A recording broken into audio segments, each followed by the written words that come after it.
Bonjour à tous et à toutes, je m'appelle Sarah, je suis ingénieure pédagogique pour Les Bons Clics et aujourd'hui, je vais vous partager 4 astuces pour gérer des groupes de niveau hétérogènes.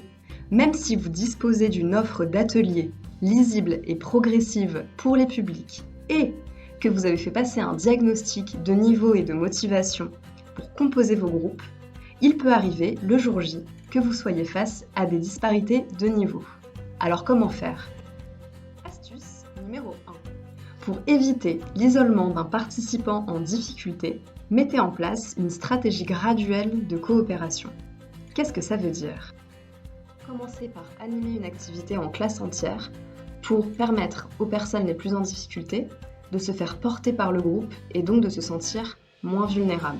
Dans un deuxième temps, proposez un temps individualisé pendant lequel vous allez pouvoir soutenir les personnes qui bloquent. Enfin, terminez par une activité en sous-groupe pour développer le soutien mutuel.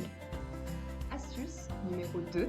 Différencier l'enseignement par les productions attendues.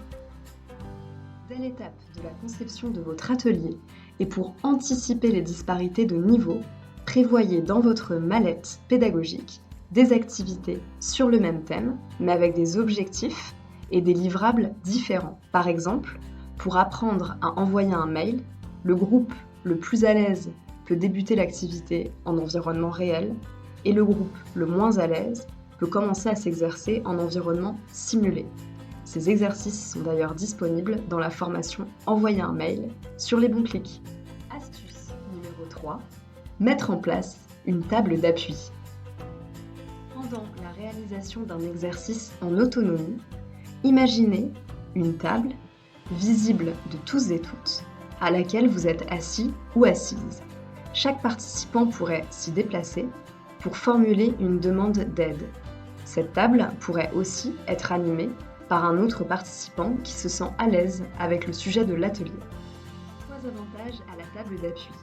Elle permet de développer un climat d'entraide, de responsabiliser les participants dans leurs apprentissages par les choix, les déplacements et les demandes qu'ils effectuent. Et enfin, elle permet à l'animateur ou l'animatrice d'être moins dans l'urgence pour répondre à chaque demande. Astuce numéro 4.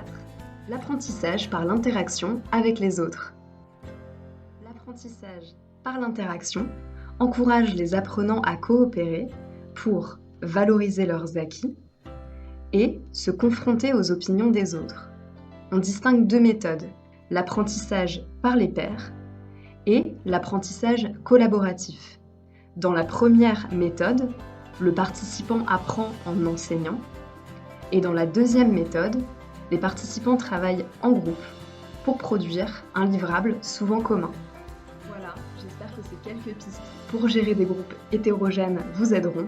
Contactez-nous si vous aussi vous avez des bonnes pratiques à partager. À bientôt sur Les Bons Clics.